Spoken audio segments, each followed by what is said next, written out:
শুরু হলো সব খবর, কম সময়ে সব খবর একসাথে। আগামী 1 ঘন্টায় দেশ বিদেশ, খেলা, বাণিজ্য, বিনোদন সহ সব ধরনের খবরই আপনাদের জানাবো। আমি সৌমিত্র শুভ্র। খবরটা খুব বড় করে বলবো না, কিন্তু যতখানি বলবো তাতে করে আপনি জেনে যেতে পারবেন আজ কোথায় কি হলো। নিয়মিত আয়োজনে স্বাগত জানাচ্ছি আপনাদের সব। ভোটের বাকি মাত্র 3 দিন, তাই শেষ কদিন আরও জমজমাট প্রচারণার আশা প্রার্থীদের। নির্বাচনী ইশতেহার ঘোষণার পাশাপাশি ভোটারদের কাছে টানার কৌশল ধরে প্রচারণা চালাতে চান প্রার্থীরা। নির্বাচনের পরিবেশ নির্বিঘ্ন রাখার ব্যাপারে লক্ষ্য রাখতে নির্বাচন কমিশনকে অনুরোধ করেছেন ঢাকা দক্ষিণ সিটিতে নৌকার প্রার্থী শেখ ফজলে নূর তাপস। সকালে রাজারবাগে জনসংযোগ চালানোর সময় তিনি বলেন, কোনো ধরনের সন্ত্রাসী তৎপরতার অপকৌশল যেন সফল না হয় সেদিকে লক্ষ্য রাখতে হবে প্রশাসনকে। এদিন প্রচারণাপত্রে 5 দফা পরিকল্পনা তুলে ধরেন তাপস, যাতে গুরুত্ব দেওয়া হয় দুর্নীতি নির্মূল এবং সুশাসন প্রতিষ্ঠায় এলাকা ভিত্তিক পঞ্চায়েত গড়ে তোলার ওপর। কাল নির্বাচনী ইশতেহার ঘোষণা করবেন তাপস।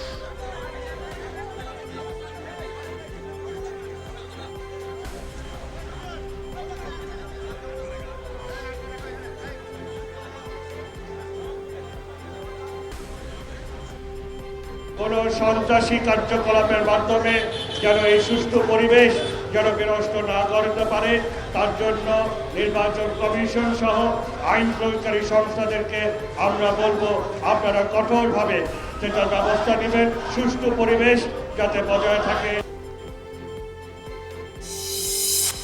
গুজব, ভয়ভীতি দেখিয়ে ভোটারদের ভোটদান নিরুৎসাহিত করা হচ্ছে বলে অভিযোগ করেছেন ঢাকা উত্তর সিটির বিএনপি মেয়র প্রার্থী তাবিত আউয়াল। সকালে মোহাম্মদপুর এলাকায় প্রচারণার সময় তিনি একথা জানান। তিনি সবুজ ঢাকা গড়ার প্রত্যয় ব্যক্ত করেন। বলেন, মেয়র নির্বাচিত হলে সকল সেবা সংস্থার সাথে সমন্বয় করে আন্তরিকভাবে কাজ করবেন।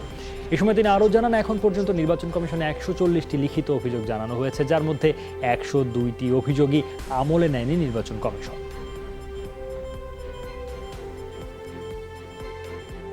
ওনারা ভয় দেখাবেন, এই ভয়ে গেছে বিতর্কিত সৃষ্টি করবেন, অনেক গুজব ছাড়বেন। আমরা কোনো গুজব, ভয়, বিতর্কতাকে আমরা সাড়া দিব না। আমরা 1 তারিখে আমরা সকলে নির্ভয়ে ঐক্য হয়ে আমাদের ভোট আমরা দিব।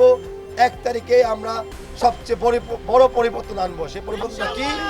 যে জনগণের ক্ষমতা এখন জনগণের কাছে আমরা ফিরিয়ে আনবো। মেয়র নির্বাচিত হলে দুর্নীতি রোধে অনলাইনে হোল্ডিং ট্যাক্স নেয়ার ব্যবস্থা নেবেন ঢাকা উত্তরের আওয়ামী লীগ প্রার্থী আতিকুল ইসলাম, আর সেটা কার্যকর হবে 6 মাসের মধ্যে। সকালে জাতীয় প্রেস ক্লাবে সাংবাদিকদের সাথে মতবিনিময়ে অংশ নিয়ে তিনি এই পরিকল্পনার কথা জানান। বলেন, ঠিকাদাররা কাজ করলেও গুণগত মান নিশ্চিতে উন্নয়ন প্রকল্পগুলোর নিয়মিত মনিটরিংয়ের ব্যবস্থা নেবে তার প্রশাসন। আতিক আরও বলেন, নৌকায় বাংলাদেশকে স্বাধীনতা দিয়েছে, দেশকে আজকের উন্নত অবস্থানে নিয়ে এসেছে। যত বেশি আমরা ফেস টু ফেস কমাতে পারবো আমাদের সিটি কর্পোরেশন লোকের সাথে, তত বেশি আমাদের দুর্নীতি যেরকম কমে যাবে, আমাদের কাজের গতিও বেশি বাড়বে, রাজস্ব আরও বেশি আদায় হবে এবং হয়রানিও বন্ধ হবে। দুর্নীতিমুক্ত প্রাতিষ্ঠানিক সেবা এবং ঐতিহ্য আর আধুনিকতার বাসযোগ্য ঢাকা গড়ার অগ্রাধিকার দিয়ে 13 দফা ইশতেহার ঘোষণা করেছেন ঢাকা দক্ষিণে বিএনপির প্রার্থী ইশরাক হোসেন, যেখানে নগরবাসীকে 144টি প্রতিশ্রুতির কথা জানান তিনি। সকালে জাতীয় প্রেস ক্লাবে ইশতেহার ঘোষণা করেন তিনি। বলেন, গণশুনানির মাধ্যমে সবার মতামতের ভিত্তিতে হোল্ডিং ট্যাক্স নির্ধারণ করা হবে। এছাড়া দূষণ, মশক নিয়ন্ত্রণ, পরিচ্ছন্ন ঢাকা এবং যানজট নিরসনে কাজ করবে তার কর্পোরেশন। বলেন, নগর পরিকল্পনায় নগরের সমস্যাকে গুরুত্ব দেওয়া হবে, নেওয়া হবে দীর্ঘমেয়াদী পরিকল্পনা। আমার স্বপ্ন সবাইকে সাথে নিয়ে ঐতিহ্য আর আধুনিকতার সম্মিলনে একটি অত্যাধুনিক ঢাকা গড়া। গণশুনানির মাধ্যমে নগরবাসীর সাথে আলোচনা সাপেক্ষে তাদের মতামতের ভিত্তিতে সিটি কর্পোরেশনের হোল্ডিং ট্যাক্স নির্ধারণ করা হবে। হোল্ডিং ট্যাক্স সেক্টরকে সকল প্রকার দুর্নীতিমুক্ত করা হবে।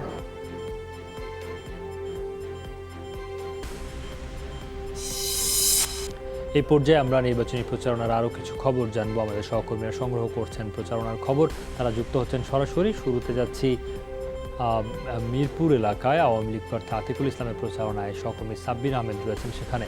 সাব্বির, আতিকুল ইসলাম আজ কি প্রতিশ্রুতি দিচ্ছেন হোল্ডিং ট্যাক্স ইস্যুতে? তো তিনি বলেছেন অনলাইনেই সেবা চালু করবেন। ভোটাররা এই ব্যাপারে কি বলছেন বা ভোটারদের তরফে কোনো প্রতিক্রিয়া আপনাদের চোখে পড়েছে কিনা?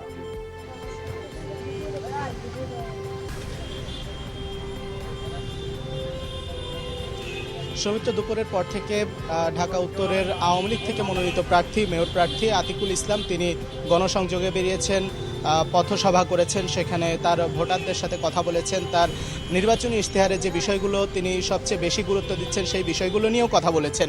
তিনি জানিয়েছেন যে আধুনিক ঢাকা গড়তে সিটি কর্পোরেশন যে হোল্ডিং ট্যাক্সের ব্যাপারে কথা বলেছেন, জানিয়েছেন যে অনলাইনের মাধ্যমে হোল্ডিং ট্যাক্স আদায় করা হবে, যার ফলে হোল্ডিং ট্যাক্স না বাড়িয়েই যদি অনলাইনে আধুনিকায়নের ফলে হোল্ডিং ট্যাক্স আদায় করা হয় তাহলে দুর্নীতিমুক্ত সিটি কর্পোরেশন করতে তিনি সক্ষম হবেন। এই বিষয়টি তিনি তার ভোটারদেরকে আশ্বস্ত করেছেন। পাশাপাশি তিনি স্থানীয় প্রতিনিধি যারা আছেন, যারা কাউন্সিলর প্রার্থী আছেন, তাদেরকেও যেসব জায়গায় মেয়র প্রার্থী আতিকুল ইসলাম তিনি নিজে পৌঁছাতে পারছেন না, কাউন্সিলর প্রার্থীদের বলছেন সেই সব জায়গায় যে সাধারণ মানুষের ভেতরে তার বার্তাটি পৌঁছে দিতে, তার ইশতেহার অনুযায়ী সেখানে ভোটারদের মাঝে এই বক্তব্যগুলো পৌঁছে দিতে। এবং আরও তিনি বলেছেন যে কাউন্সিলর প্রার্থী যারা আছেন, তারা যারা নির্বাচিত হবেন, ভোটে যারা জিতবেন, তাদেরকে নিয়ে প্রতি মাসে মাসে জবাবদিহিতামূলক একটি সিটি কর্পোরেশন গড়ার লক্ষ্যেই তিনি কাজ করবেন। এই প্রতিশ্রুতি কিন্তু তিনি তার ভোটারদের মাঝে দিচ্ছেন। পাশাপাশি বাসযোগ্য রাজধানী করার লক্ষ্যে, রাজধানীতে নারী বান্ধব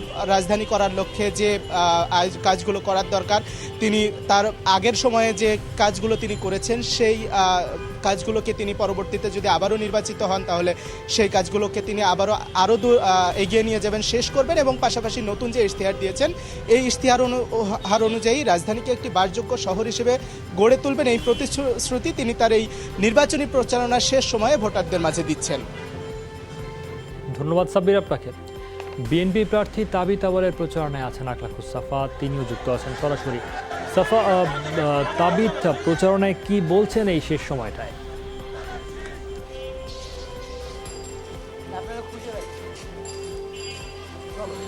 সৌমিত্র, আজকের দিনের মতো প্রচারণার আনুষ্ঠানিকতাটি শেষ হয়েছে। মিরপুরের আরেকটি অংশে আওয়ামী লীগের প্রার্থী যেখানে ছিলেন ঠিক তার উল্টো দিকের অংশে বলা যায় কাজীপাড়ার যে মসজিদ, সেই মসজিদের সামনে থেকে শেষ হয়েছে প্রচারণার একদম শেষ দিক বলা যায় নির্বাচনের আগে, অর্থাৎ ভোটাভুটির দিনের আগে। বেশ কিছু সময় ধরে কিন্তু তিনি ইশতেহার ঘোষণার পর আমরা দেখেছি যে গতকালকেও তিনি যেসব জায়গায় গণসংযোগ চালিয়েছেন এবং প্রচারণায় ছিলেন সেসব জায়গায় ইশতেহার ধরে ধরে বেশ কিছু কথা কিন্তু উঠে এসছে। আর নির্বাচনের পরিবেশ নিয়ে এবং ভোটারদের ভোটে অংশগ্রহণ করার বিষয়ে কিন্তু গত দুদিন যাবতই তাবিথের কাছ থেকে বেশ কিছু কথা আমরা শুনতে পেরেছি। আজকে যেটি হয়েছে, যেমন গতকালকে তিনি বলছিলেন যে কোনো পরিস্থিতি থাকুক না কেন, যেভাবেই থাকুক না কেন, যেন মানুষজন ভোটে অংশগ্রহণ করেন। আজকে তিনি আবার সকালের পর থেকে এবং দুপুরের পরও আমরা দেখেছি যে যেসব এলাকায় তিনি গণসংযোগ চালিয়েছেন সেসব এলাকায় মানুষজনের সঙ্গে আলাদা করে তো সেই অর্থে কথা হয়নি। এটি বলা যায় গণসংযোগে যেভাবে তিনি কথা বলেছেন, লিফলেটের মাধ্যমে বলেছেন, পরে গণমাধ্যমের সঙ্গে যতটাই কথা বলেছেন তাতে তিনি কিন্তু বলছিলেন যে নির্বাচনের সময়ে, অর্থাৎ নির্বাচনের দিনটা যে আদৌ কেমন হবে এই বিষয়টা নির্ভর করছে সম্পূর্ণ নির্বাচন কমিশন কতটা এই নির্বাচনটাকে প্রশ্নবিদ্ধ না করতে, অর্থাৎ নির্বাচনটাকে সুষ্ঠু করতে তারা কতটা তৎপর।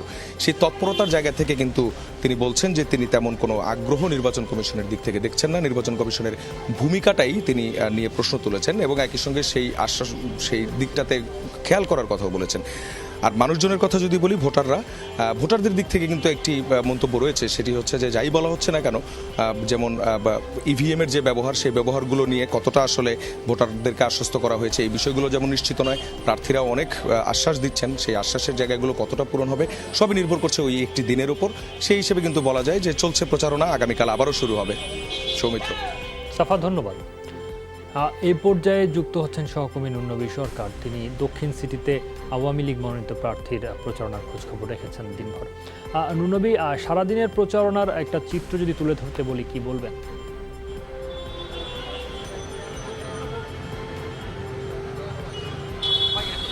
সারাদিনের প্রচারণা আসলে তিনি রাজারবাগ এলাকায় প্রচারণা করেছেন, মাঝখানে সাইদ খোকনের সঙ্গে তার দেখা হয়েছে এবং বর্তমান মেয়র তিনি তাকে সমর্থন দিয়েছেন এবং ভোট চাইতে পারবেন না বলে তিনি বলেছেন, কিন্তু ফজলুল তাপস যোগ্য প্রার্থী হিসেবে তিনি মন্তব্য করেছেন। এছাড়াও তিনি আগামীকাল ইশতেহার ঘোষণা করবেন বঙ্গবন্ধু ইউনিয়নের যে কেন্দ্রীয় কার্যালয় রয়েছে আওয়ামী লীগের, সেখান থেকে তিনি বর্তমানে সেখানে আছেন। তো সেটি দেখার জন্য এসেছেন যে কালকে অনুষ্ঠানটা কীরকম হবে। এর আগে তিনি বংশাল, গুলিস্তান এলাকায় প্রচারণা চালিয়েছেন। তার ইশতেহারে মূলত থাকবে হচ্ছে যে সুশাসিত এবং সচল ঢাকা, সবুজ ঢাকা গড়বেন তিনি, এবং বুড়িগঙ্গা এবং পুরান ঢাকার ঐতিহ্য রক্ষা করে তিনি উন্নয়ন করবেন, এবং 2041 সালের যে রূপকল্প তার সঙ্গে মিল রেখে তিনি তার উন্নয়ন পরিচালনা করবেন। এছাড়া ইশরাক হোসেনের কথা যদি আমরা বলি, ইশরাক হোসেন আজই তিনি ইশতেহার ঘোষণা করেছেন জাতীয় প্রেস ক্লাবে। এছাড়া তিনি ধানমন্ডি, হাতিরপুল, কাঁঠালবাগান সহ বিভিন্ন এলাকায় কিন্তু প্রচারণা চালিয়েছেন। ইশতেহারে মূলত ইশরাক হোসেন যেটি বলেছেন যে 24 ঘন্টার মধ্যে সমস্যার সমাধান করবেন। হোল্ডিং ট্যাক্স তিনি গণশুনানির মাধ্যমে সেটি নির্ধারণ করবেন জনগণের মত নিয়ে, ভোটারদের মত নিয়ে, এবং তিনি বলেছেন যে নিম্ন আয়ের মানুষের জন্য তিনি আবাসনের ব্যবস্থা করবেন। এছাড়া নগরের যে সমস্যাগুলো আছে সব সমস্যার সমাধানের কথা তিনি বলেছেন। তো ইশতেহারে আসলে নানা মুখী কথা বললেও নতুন করে খুব বেশি কিন্তু চমক কারণ নুরনবী, ধন্যবাদ আপনাকে। ঢাকা উত্তর ও দক্ষিণ সিটি নির্বাচন উপলক্ষে সব ভোট কেন্দ্রে প্রদর্শন করা হয়েছে ইলেকট্রনিক ভোটিং মেশিন বা ইভিএম। তবে ইভিএম প্রদর্শনীতে দর্শনার্থী ও ভোটারদের উপস্থিতি তেমন ছিল না। এদিকে সকালে সিটি নির্বাচন বিষয়ে ইসির বৈঠক শেষে ব্রিফ করেন ইসি সচিব মোহাম্মদ আলমগীর।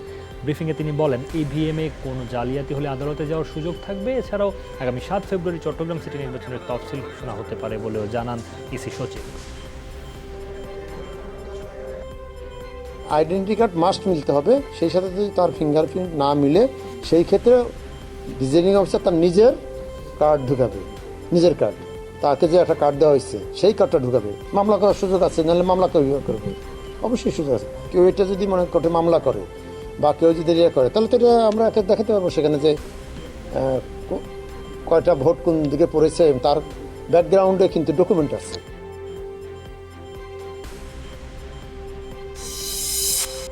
সিইসির নেতৃত্বে কতিপয় কমিশনার ও ইসির কর্মকর্তারা আওয়ামী প্রার্থীদের বিজয়ী করতে মাস্টার প্ল্যান তৈরি করে রেখেছে কমিশন, অভিযোগ বিএনপির সিনিয়র যুগ্ম মহাসচিব রুহুল কবির রিজভীর। দুপুরে নয়াপল্টনে দলের কেন্দ্রীয় কার্যালয়ের সংবাদ সম্মেলনে তিনি এই অভিযোগ করেন। বলেন, সিটি নির্বাচনের আচরণবিধি অনিয়ম বা অভিযোগের কোনো গুরুত্ব দেয় না কমিশন।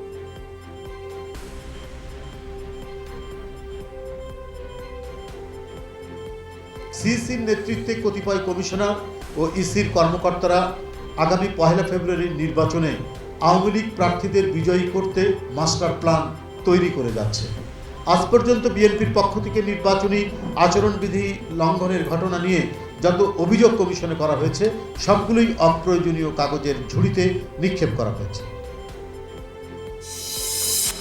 নির্বাচনে আওয়ামী লীগের বিদ্রোহী প্রার্থীদের ব্যাপারে কি সিদ্ধান্ত নেওয়া হবে তা সম্পূর্ণ দলীয় ব্যাপার বলেছেন আওয়ামী লীগ সাধারণ সম্পাদক ওবায়দুল কাদের। ঢাকার 2 সিটিতে নির্বাচন সামনে রেখে বিকেলে ধানমন্ডিতে দলীয় কার্যালয়ে সম্পাদক মণ্ডলীর সভা শেষে একথা বলেন তিনি। জানান, বিদ্রোহী প্রার্থীদের বিরুদ্ধে যথাযথ সিদ্ধান্ত নেবে দল। একই সাথে দলীয় প্রার্থীদের কারণে কোথাও নির্বাচনের পরিবেশ ক্ষুণ্ণ হলে তা দেখারও আশ্বাস দেন ওবায়দুল কাদের। বলেন, দলের শৃঙ্খলা কমিটি নেবে এসব সিদ্ধান্ত। আওয়ামী লীগ অফিসে লাথি মারা থেকে শুরু করে আরও কিছু বিষয়, সেখানে গুলিবর্ষণ ঘটনা ঘটেছে। এটা কারা করেছে এই বিষয়টা তো ভিডিও ফুটেজে আছে। কাজে আমরা নির্বাচন কমিশন এখন অথরিটি, তারাই ব্যবস্থা নিতে পারে। এটা সরকারের হাতে নির্বাচন সংক্রান্ত আইন শৃঙ্খলা বিষয় কোনো দায়িত্ব নেই।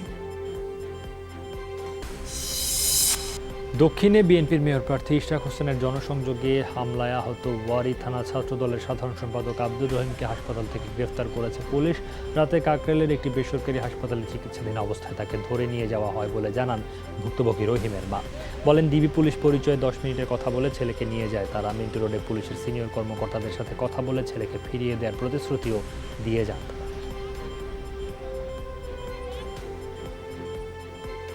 উপরে বললো যে খালাম্মা আপনিও চলেন। আমি বললাম, প্রশ্ন করলাম যে কোথায় নিয়ে যাচ্ছেন? কয় মিন্টু রোডে নিয়ে যাব, আপনিও যাবেন সাথে। এখন আসলাম গাড়িতে করে, আমার ছেলেকে উঠিয়ে আমাকে বললো আপনার যাওয়া লাগবে না, গাড়ি বন্ধ করে নিয়ে চলে গেল। তাহলে এই যে আমার ছেলেকে যে নিয়ে গেল, কোথায় নিয়ে গেল, কি করলো সেটা আমি জানি না। আমাদের গাড়িতে উঠতে দিল না, প্লাস আমাদের বাচ্চা দেখতে দিল না, সাথে যাইতে দিল না। এগুলোর মানে কি? এখন কি নিয়ে কাইটা ফালাই দিব না কোথাও গাড়িটা ফালাইব আমরা জানো? মৌলভীবাজারে পৌর শহরে জুতার দোকানে আগুন লেগে 5 জন মারা গেছেন।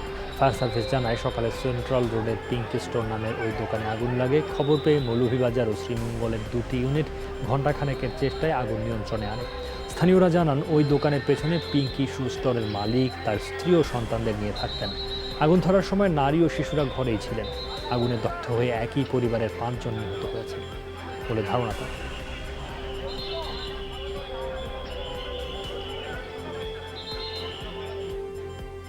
এখানে মানুষ বসবাস করে এবং সেই বসত বাড়িতে আসা যাওয়ার জন্য যে রাস্তা আছে সেই রাস্তাটাও হচ্ছে দোকানের ভিতরে, সেই সিঁড়িটাও দোকানের ভিতরে। এটা খুবই প্যাথেটিক। আর হচ্ছে দোকানের ভিতরে আরও একটা ভয়ঙ্কর ব্যাপার যে গ্যাস রাইজার, সেই গ্যাস রাইজারটা দোকানের 2টা দেয়ালের মাঝখানে রাখা আছে এবং গ্যাস রাইজার ফেটে সেখান থেকে আগুন দাউ দাউ করে বের হচ্ছে।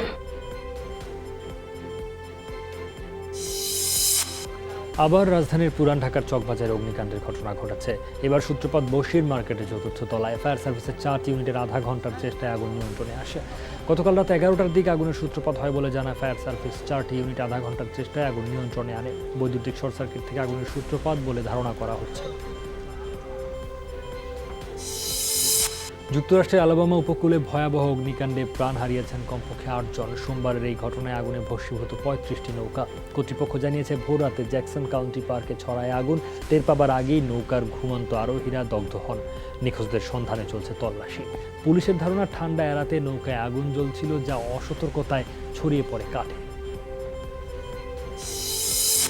করোনা ভাইরাস নিয়ে বাংলাদেশ এখনও নিরাপদ, আতঙ্কের কিছু নেই দাবি করে স্বাস্থ্যমন্ত্রী জাহিদ মালেক বলছেন এটি প্রতিরোধে সরকার প্রস্তুত। চীনের উহান থেকে এই ভাইরাসের সংক্রমণ শুরু। সেই শহরটিতে আছেন 5 শতাধিক বাংলাদেশি। তাদের ফিরিয়ে আনার নির্দেশনাও দিয়েছিলেন প্রধানমন্ত্রী, কিন্তু চীন সরকার আপাতত সেই শহর থেকে সংক্রমণ রোধে কাউকে বাইরে যেতে দিচ্ছে না। আর চীনের উহান থেকে বাংলাদেশিদের আগামী 2 সপ্তাহেও ফেরানো সম্ভব নয় বলে জানিয়েছেন পররাষ্ট্রমন্ত্রী ডক্টর এ কে আব্দুল মোমেন। আপাতত বাংলাদেশিদের চীন সফর না করার পরামর্শ দিয়েছেন। বলেছেন বাংলাদেশে থাকা চীনা নাগরিকদের পর্যবেক্ষণে রেখেছে সরকার। যারা ওইসব এলাকা থেকে আসবে তাদের আমরা এয়ারপোর্টে তাদের নাম ঠিকানা রাখবো, যে এরা কারা আসছেন, কোথায় যাচ্ছে, সদের কোনো দুর্ঘটনা ঘটলে আমরা বুঝতে পারি কি কারণে। 14 দিন তারা কোনো দেশের লোকরে ওই এলাকায় ছাড়তে দেবে না। এইটা ভারতও অ্যাপ্লাই করেছে, আমেরিকা শুনেছি অ্যাপ্লাই করেছে। একই প্রশ্ন তারা সবাইকে বলে। করোনা ভাইরাসের বিষয়ে যা যা কিছু করণীয় আমরা সেই ব্যবস্থা নিয়েছি। প্রচারণা এটা আমরা নিয়ে এসেছি। আমাদের হসপিটাল ব্যবস্থা করেছি, কোয়ারেন্টাইনের ব্যবস্থা করেছি।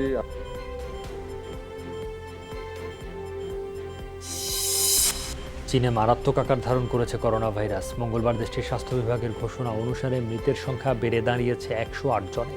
জানানো হয় একদিনের ব্যবধানে ভাইরাসের উৎপত্তিস্থল হুবেই প্রদেশে প্রাণ হারিয়েছেন আরও 26 অধিবাসী। নতুনভাবে সংক্রমিত 1700-র বেশি মানুষ। এর ফলে বিশ্বজুড়ে আক্রান্তের সংখ্যা ছাড়ালো 4500।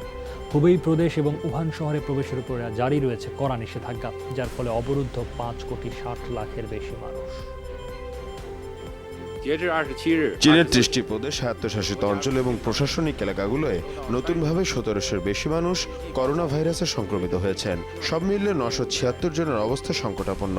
এছাড়া নতুন তথ্য অনুসারে হুবেই, বেইজিং এবং হেইনান প্রদেশে 26 জনের মৃত্যু হয়েছে। এর ফলে নিহতের সংখ্যা বেড়ে দাঁড়ালো 108 জনে। সন্দেহভাজন আক্রান্তের তালিকায় রয়েছেন প্রায় 7000 মানুষ।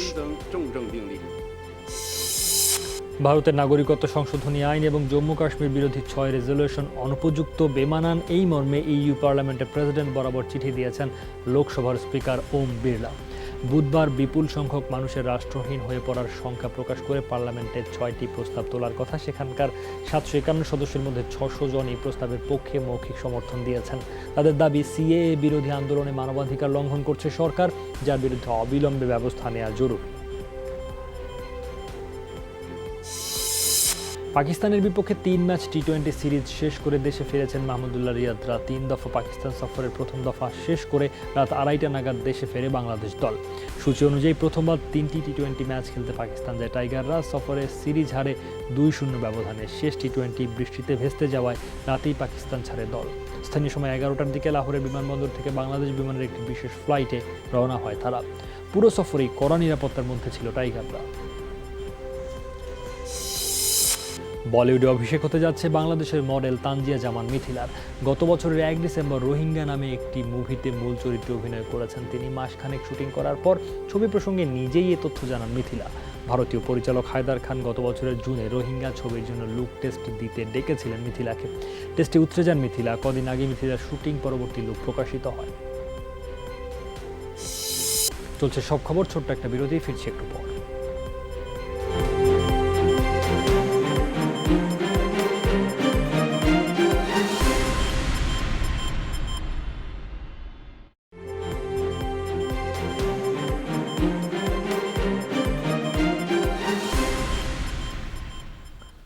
আবারও স্বাগত, দেখছেন সব খবর।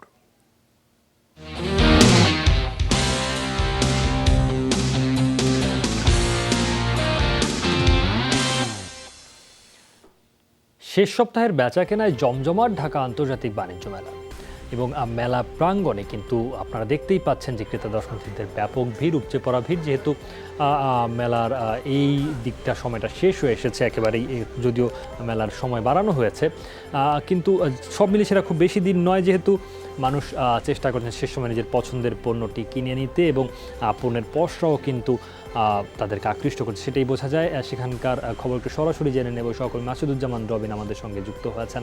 রবিন, আজকে ক্রেতা দর্শনার্থীদের যেই ভিড়, তাদের ঝোঁক কোন দিকে, কোন ধরনের পণ্যে তারা বেশি আকৃষ্ট হচ্ছে?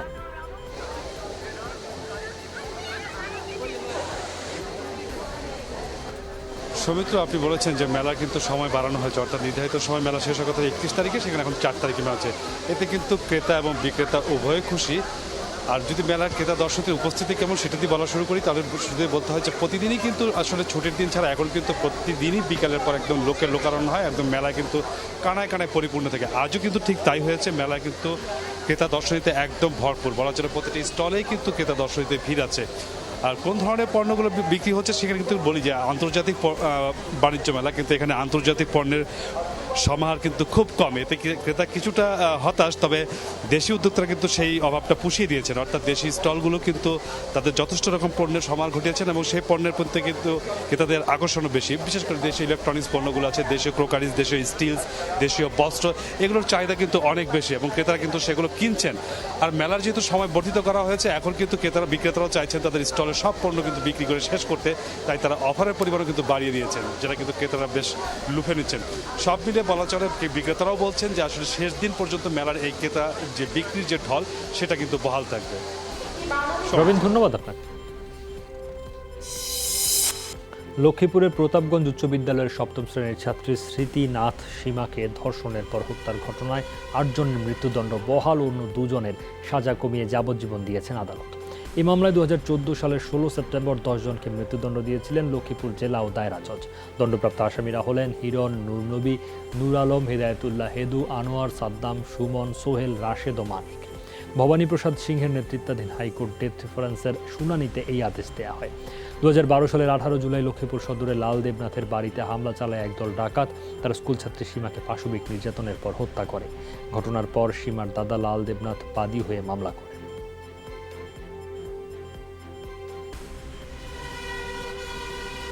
আসামিরা ডাকাতি করে এবং সেখানে তাকে তার মায়ের সম্মুখে তাকে রেপ করে। এরকম একটা নৃশংস হত্যাকাণ্ড, ডাকাতি এবং রেপ, এবং 10 জন ফাঁসির আসামির ভিতরে 8 জন আসামিকে ফাঁসি বহাল রাখা হয় এবং 2 জন আসামিকে যাবজ্জীবন কারাদণ্ডে দণ্ডিত করে। আদালতের বিচারাধীন বিষয়ে হস্তক্ষেপ করায় নারায়ণগঞ্জের 2500 উপজেলার ইউএনও সোহাগ হোসেনকে লিখিত জবাব দেওয়ার নির্দেশ দিয়েছেন আদালত। সকালে বিচারপতি গোবিন্দচন্দ্র ঠাকুরের নেতৃত্বাধীন হাইকোর্টের দ্বৈত বেঞ্চ এই আদেশ দেন। এর আগে আদালতে হাজির হয়ে ক্ষমা প্রার্থনা করলে আদালত নামঞ্জুর করে আবারও 10 ফেব্রুয়ারি হাজিরের নির্দেশ দেন। কবি নজরুল স্কুল ও কলেজের ভারপ্রাপ্ত অধ্যক্ষের নিয়োগের বিষয়ে তদন্ত করার জন্য ইউএনওর আদেশের কারণ জানতে আজ আদালতে হাজিরের নির্দেশ দেওয়া হয়েছে। একটু পরপরই আমাকে খোঁচা দিয়ে কথা বলে, আপনারা তো কথায় কথায় হাইকোর্ট দেখান। তো যাই হোক, মিটিং শেষ পর্যায়ে উনি উপজেলা চেয়ারম্যানকে ডেকে আনলেন, যেখানে উপজেলা চেয়ারম্যান আসার কোনো এখতিয়ারই নেই। উপজেলা চেয়ারম্যান এসে আমাকে শুধু অন্য কোনো প্রতিষ্ঠান নিয়ে কথা বলেনি, শুধু আমার প্রতিষ্ঠান নিয়ে আমাকে ওনার মুখে যা আসে তাই বলছে। ইউএনও সাহেবকে আগামী 10 ফেব্রুয়ারি সশরীরে উপস্থিত থেকে তার বক্তব্যগুলো এফিডেভিট আকারে দেওয়ার জন্য বলে। পাশাপাশি যে অ্যাক্টিং প্রিন্সিপাল নার্গিস আক্তারকেও তার অভিযোগ, ইউএনও সাহেবের বিরুদ্ধে যে অভিযোগ, সেই অভিযোগ লিখিত আকারে এফিডেভিট সহকারে কোর্টে উপস্থাপনের জন্য নির্দেশ প্রদান করে। সম্পদের হিসাব বিবরণী জমা না দেয়ায় দুদকের মামলায় বিতর্কিত ডেস্টিনি গ্রুপের ব্যবস্থাপনা পরিচালক রফিকুল আমিনকে 3 বছর কারাদণ্ড দিয়েছেন আদালত। একই সঙ্গে তাকে 50 লাখ টাকা জরিমানা করা হয়েছে। সকালে ঢাকার বিশেষ জজ আদালত 8-এর বিচারক শামীম আহমদ এই রায় ঘোষণা করেন। জ্ঞাত আয় বহির্ভূত 18 কোটি টাকারও বেশি মূল্যমানের সম্পদের হিসাব বিবরণী জমা দিতে তাকে নোটিশ দিয়েছিল দুদক। আমরা সাক্ষ্য প্রমাণের ভিত্তিতে সন্দেহের ঊর্ধ্বে থেকে এই মামলাটা প্রমাণ করতে সক্ষম হয়েছি। বিধায় আদালত তাকে ওই ধারায় সর্বোচ্চ শাস্তি 3 বছরের সশ্রম কারাদণ্ড এবং সেই সাথে 50 লক্ষ টাকা জরিমানা করা হয়েছে। যে অবজারভেশন দিয়ে জাজমেন্ট দিয়েছেন তাতে আসামি পক্ষ প্রিজুডিসড হয়েছে এবং সেই ক্ষেত্রে আসামি পক্ষ মহামান্য উচ্চ আদালতে যথানিয়মে যথাসময়ের আপিল দায়ের করবে। সড়ক দুর্ঘটনায় আজ 6 জেলায় 9 জন নিহত হয়েছেন। এর মধ্যে চট্টগ্রামের রাউজানে বাস খাদে পড়ে মারা গেছেন 2 জন। পুলিশ জানায় বহদ্দারহাট থেকে চন্দ্রকোনাগামী বাসটি পাহাড়তলী এলাকায় পৌঁছালে চাকা পাংচার হয়ে উল্টে খাদে পড়ে যায়। এতে ঘটনাস্থলেই নিহত হন 2 জন। আহত 10 জনকে উদ্ধার করে পাঠানো হয় চট্টগ্রাম মেডিকেলে। হবিগঞ্জের বাহুবলে একটি সিএনজি অটোরিকশাকে চাপা দেয় একটি গাড়ি, এতে ঘটনাস্থলেই মারা যান 2 জন। মৌলভীবাজারে পিকআপ ভ্যান ও সিএনজি অটোরিকশার মুখোমুখি সংঘর্ষে প্রাণ গেছে 2 জন। এছাড়া কুড়িগ্রাম, টাঙ্গাইল ও ফেনীতে সড়ক দুর্ঘটনায় নিহত হয়েছেন আরও 3 জন। ভোলার লালমোহনের সন্ত্রাস, জঙ্গিবাদ, নারী ও শিশু নির্যাতন প্রতিরোধে মতবিনিময় সভা অনুষ্ঠিত হয়েছে। এতে প্রধান অতিথি হিসেবে উপস্থিত ছিলেন বরিশাল রেঞ্জের ডিআইজি শফিকুল ইসলাম। লালমোহন উপজেলায় মাদক নির্মূল স্থানীয় সংসদ সদস্য নবী চৌধুরী শাওনের প্রশংসা করেন ডিআইজি। সন্ত্রাস, জঙ্গিবাদ, নারী নির্যাতন প্রতিরোধে সবাইকে এগিয়ে আসার আহ্বান জানান শফিকুল ইসলাম। উচ্ছেদের প্রতিবাদে সড়ক অবরোধ করে বিক্ষোভ করেছে গাজীপুরের টঙ্গীর ব্যাংক মাঠ বস্তির মানুষ। সকাল থেকে বিকাল পর্যন্ত ঢাকা সিলেট মহাসড়কের নতুন বাজার এলাকা অবরোধ করে রাখে তারা, দাবি জানায় পুনর্বাসন। ফাটল ধরেছে রাঙামাটি ছাত্রলীগে। বর্তমান কমিটিকে অবাঞ্ছিত ঘোষণা করে নতুন কমিটি ঘোষণা করেছে একাংশ। এতে বর্তমান কমিটির সভাপতি ও সাধারণ সম্পাদকের বিরুদ্ধে বিভিন্ন অনিয়ম দুর্নীতির অভিযোগ আনা হয়েছে। এবার সুলতান স্বর্ণপদক পেলেন খ্যাতিমান চিত্রশিল্পী ঢাকা বিশ্ববিদ্যালয়ের অধ্যাপক ডক্টর ফরিদা জামান। সোমবার মেলার সমাপনী দিনে নড়াইলের সুলতান মঞ্চে স্থানীয় সরকার পল্লী উন্নয়ন সমবায় প্রতিমন্ত্রী স্বপন ভট্টাচার্য প্রধান অতিথি হিসেবে উপস্থিত থেকে এই পদক তুলে দেন। আয়োজনে সভাপতিত্ব করেন জেলা প্রশাসক। এবারের মেলা বঙ্গবন্ধু শেখ মুজিবুর রহমানের নামে উৎসর্গ করা হয়েছিল। কোবি ব্রায়ান্টের মৃত্যুতে আরেক বাস্কেটবল কিংবদন্তি কারিম আব্দুল জাব্বার গভীর শোক প্রকাশ করেছেন। এনবিএর সর্বকালের সর্বোচ্চ স্কোরার জাব্বার শোক বার্তায় ব্রায়ান্টের শোক সন্তপ্ত পরিবারকে সান্ত্বনা দেন।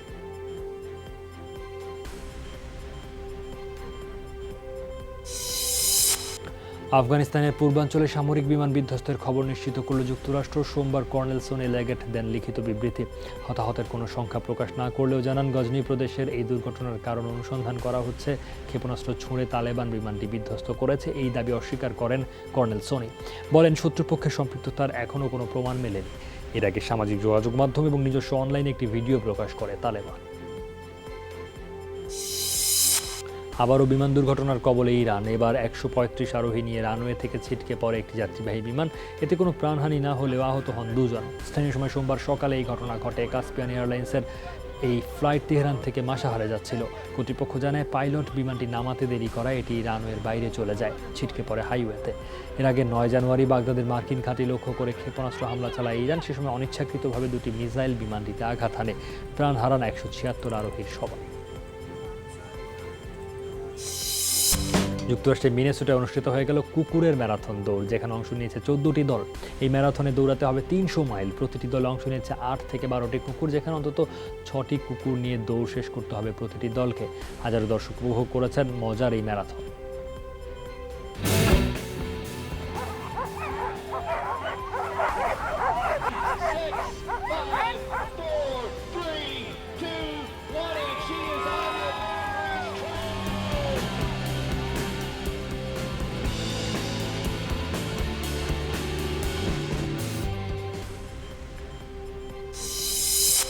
আর মাত্র 2 সপ্তাহ বাকি অস্কারের। চলছে জল্পনা কল্পনা কার হাতে উঠবে সেরা ছবির পুরস্কার, তা নিয়ে আগ্রহের শেষ নেই সিনেমা প্রেমীদের। সেরা অভিনেতা অভিনেত্রী হিসেবে জোয়াকুইন ফোনিক্স আর রেনে জেলভেগারের নাম এগিয়ে থাকলেও সেরা কোন ছবি এককভাবে সেরা কোনো ছবি এককভাবে প্রাধান্য পাচ্ছে না এবার। সেরা ছবির মতোই সেরা নির্মাতার পুরস্কার কার হাতে উঠবে তা নিয়েও আছে ধোঁয়াশা।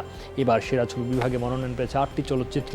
9 ফেব্রুয়ারি যুক্তরাষ্ট্রের ক্যালিফোর্নিয়ার ডালবি থিয়েটারে 24টি শাখায় দেয়া হবে 92তম অস্কার পুরস্কার।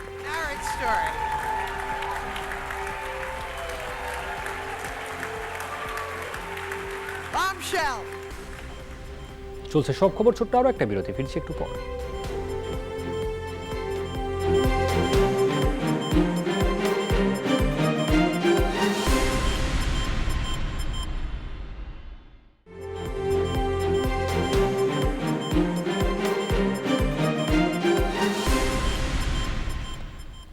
আবারও স্বাগত, দেখছেন সব খবর। মুক্তিযুদ্ধের সময় মানবতা বিরোধী অপরাধের দায়ে মৃত্যুদণ্ডপ্রাপ্ত জামায়াত নেতা এটিএম আজহারুল ইসলাম সহ 15 জনের বিরুদ্ধে নাশকতার মামলায় অভিযোগ গঠন করেছেন আদালত। আজ ঢাকার অতিরিক্ত মহানগর হাকিম কেশব রায়চৌধুরী আসামিদের বিরুদ্ধে এই অভিযোগ গঠন করেন। একই সঙ্গে মামলাটি সাক্ষ্য গ্রহণের জন্য আগামী 10 মে দিন ধার্য করেন। 2010 সালে শাহবাগ থানা এলাকায় নাশকতার অভিযোগে এটিএম আজহারুল ইসলাম সহ 15 জনের বিরুদ্ধে মামলাটি দায়ের করেন শাহবাগ থানা পুলিশ।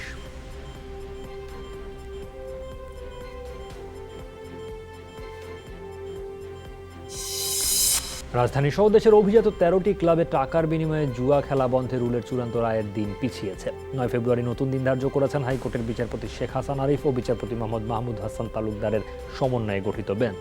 আজ এই রুলের চূড়ান্ত রায় ঘোষণার দিন ধার্য ছিল। রিটকারী আইনজীবী বিষয়টি সাংবাদিকদের নিশ্চিত করেন। গত 23 জানুয়ারি এই বিষয়ে চূড়ান্ত শুনানি শেষে রায় ঘোষণার জন্য 28 জানুয়ারি দিন ধার্য করেছিলেন আদালত।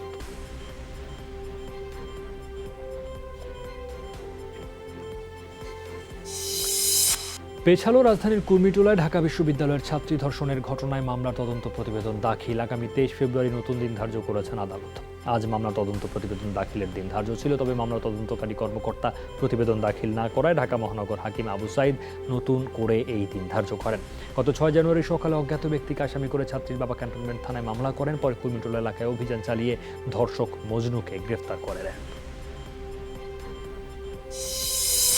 গাজীপুরে কিশোরীকে গণধর্ষণের পর ঘটনার বর্ণনা দিয়ে ফেসবুকে ভিডিও আপলোডকারী 4 বখাটের মধ্যে 3 জনের 3 দিন করে রিমান্ড মঞ্জুর করেছেন আদালত। অপর আসামি আহসান কিশোর হওয়ায় তার রিমান্ড আবেদনের শুনানি হবে কিশোর আদালতে। দুপুরে জুডিশিয়াল ম্যাজিস্ট্রেট আদালতের বিচারক মোহাম্মদ ইকবাল হোসেন এই আদেশ দেন। এর আগে গত রোববার আসামি শরীফ হোসেন, ইমরান হাসান, শরীফ মোল্লা ও আহসানের 5 দিনের রিমান্ড আবেদন করে পুলিশ।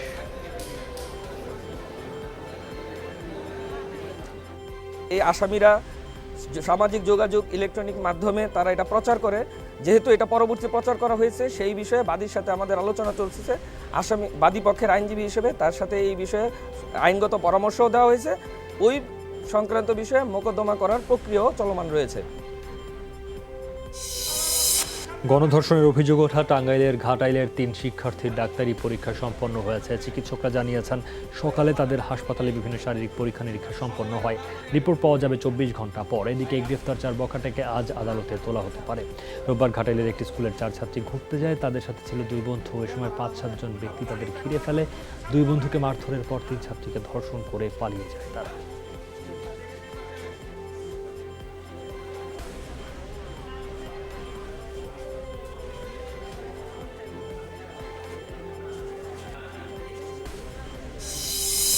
সাভারের আশুলিয়ায় তরুণীকে গণধর্ষণের মামলায় আসাদুল শেখ নামে এক আসামিকে গ্রেফতার করেছে পুলিশ। গতরাতে গাজীর চট এলাকায় অভিযান চালিয়ে তাকে গ্রেফতার করে পুলিশ। এর আগে আশুলিয়া থানায় মামলা করে নির্যাতনের শিকার নারী। মামলায় বলা হয়, গত 26 জানুয়ারি পাওনা টাকা আদায়ের জন্য বসুন্ধরা থেকে মুসলিম উদ্দিনের বাসায় যান ওই তরুণী। এ সময় আসাদুল শেখ সহযোগীদের নিয়ে তাকে একটি কক্ষে আটকে রাখে। পরে চালানো হয় সংঘবদ্ধ নির্যাতন। মামলার অন্য আসামিদের ধরতে অভিযান চলছে বলে জানিয়েছে পুলিশ। ফেনীতে প্রায় 3000 শিক্ষার্থী লাল কার্ড দেখালো মাদক, বাল্যবিবাহ ও ধর্ষণকে। সদরের সরিষাদি উচ্চ বিদ্যালয় মাঠে কর্মসূচি আয়োজন করে স্বেচ্ছাসেবী সংগঠন লাল সবুজ উন্নয়ন সংঘ। মাদক, জঙ্গিবাদ, বাল্যবিবাহ, ধর্ষণ প্রতিরোধে জনসচেতনতা বৃদ্ধির এই উদ্যোগে অংশ নেয় বিভিন্ন স্কুল ও মাদ্রাসার ছাত্রছাত্রীরা। এতে প্রধান অতিথি ছিলেন ফেনী মডেল থানার অফিসার ইনচার্জ আলমগীর হোসেন। মাদক, জঙ্গিবাদ, সন্ত্রাস, আমরা এসবের সাথে জড়াবো না। মাদক, ইফটিসিং, বাল্যবিবাহ, জঙ্গিবাদ এবং আপনার দর্শন, এই জাতীয় কাজগুলো থেকে যেন সবাই বিরত থাকে, এই মেসেজটা দেওয়ার জন্য আমাদের আজকে এখানে আসা।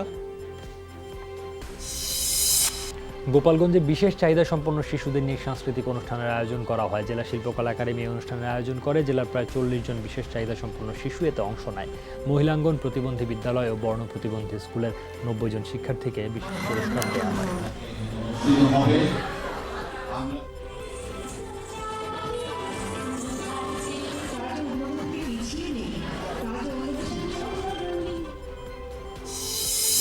ময়মনসিংহ চিফ জুডিশিয়াল ম্যাজিস্ট্রেট আদালতে জেলা লিগ্যাল এইড অফিসের ব্যবস্থাপনায় ব্রেস্ট ফিডিং কর্নার উদ্বোধন করা হয়েছে। সকালে আদালত ভবনের 5ম তলায় এই কর্নারের উদ্বোধন করেন জেলা ও দায়রা জজ হেলাল উদ্দিন।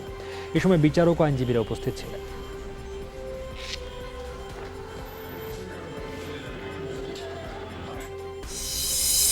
দেশের প্রথম অ্যানাটমি মিউজিয়াম রয়েছে Chattogram veterinary and animal science বিশ্ববিদ্যালয়ে, যেখানে সংরক্ষিত আছে বিভিন্ন প্রাণীর কঙ্কাল, ভ্রূণ, হাড়, গোড়, হৃৎপিণ্ড সহ সব ধরনের অঙ্গ প্রত্যঙ্গ। হাতে কলমে এই শিক্ষা শরীরবিদ্যা সম্পর্কে জ্ঞান অর্জন এবং প্রাণী চিকিৎসায় সহায়ক হবে বলছে কর্তৃপক্ষ।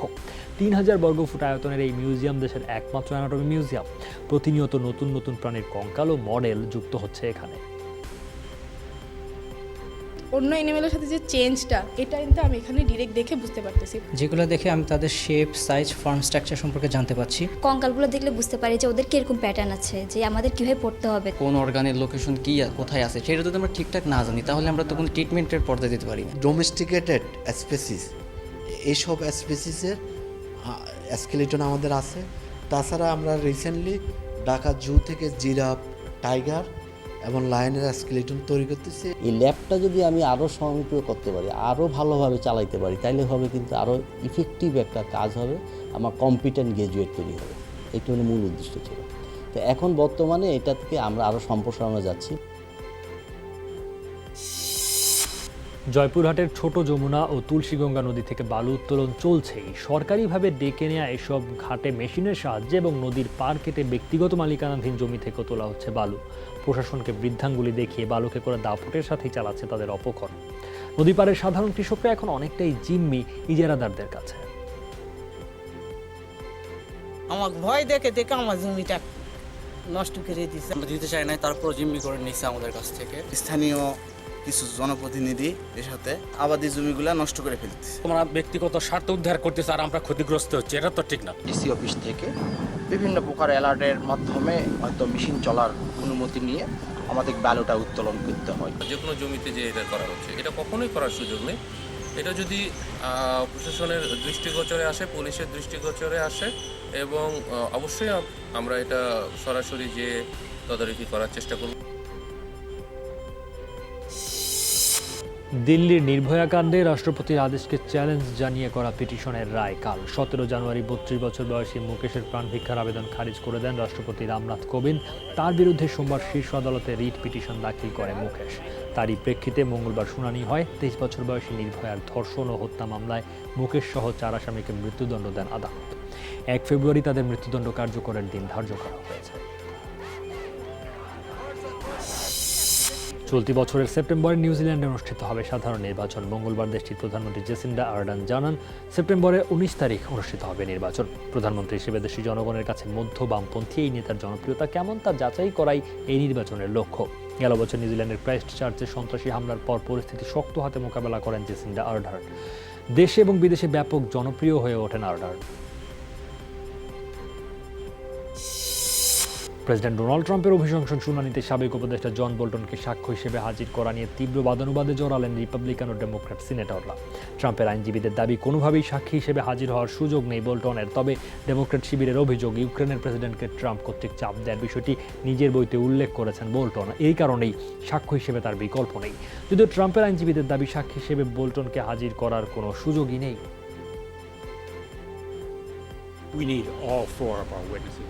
যে 4 জন ব্যক্তি ট্রাম্পের ইউক্রেন কাণ্ডের সাথে সম্পৃক্ত, তাদের মধ্যে জন বোল্টন অন্যতম।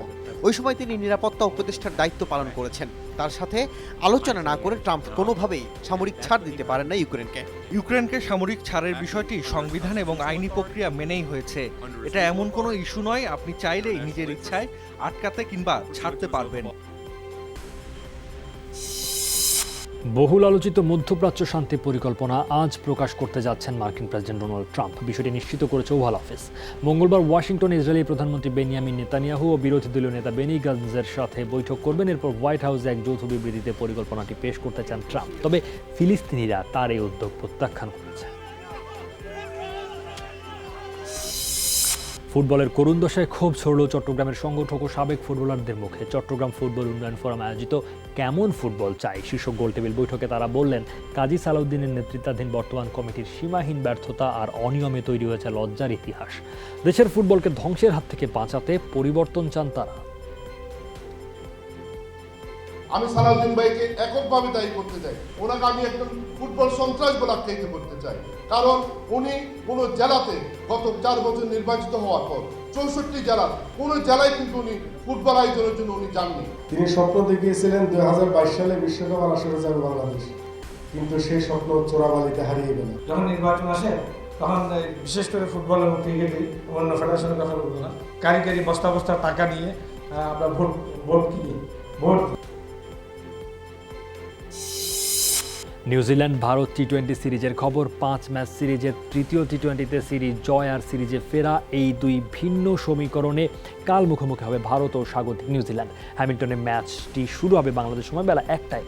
সিরিজের প্রথম 2 ম্যাচে 7 আর 6 উইকেটের জয়ে আত্মবিশ্বাসী বিরাট কোহলির দল। ব্যাটসম্যানদের মতো ফর্মে আছেন ভারতীয় বোলাররাও, তবে খোলস ছাড়তে পারছেন না নিউজিল্যান্ডের বোলাররা। এই ম্যাচে তাই সিরিজে ফিরতে মরিয়া কেন উইলিয়ামসনরা। সিরিজে 2-0 এগিয়ে আছে ভারত। এই ছিল আজকের সব খবরে। যে কোনো সংবাদ সবার আগে জানতে চোখ রাখুন যমুনা টেলিভিশন। ভিজিট করুন আমাদের ওয়েবসাইট, ফেসবুক পেজ ও ইউটিউব চ্যানেল। লগ ইন করুন www.jomuna.tv, Facebook/যমুনা টেলিভিশন, YouTube/যমুনা টিভি বিডি। এতক্ষণ সাথে থাকার জন্য সবাইকে ধন্যবাদ।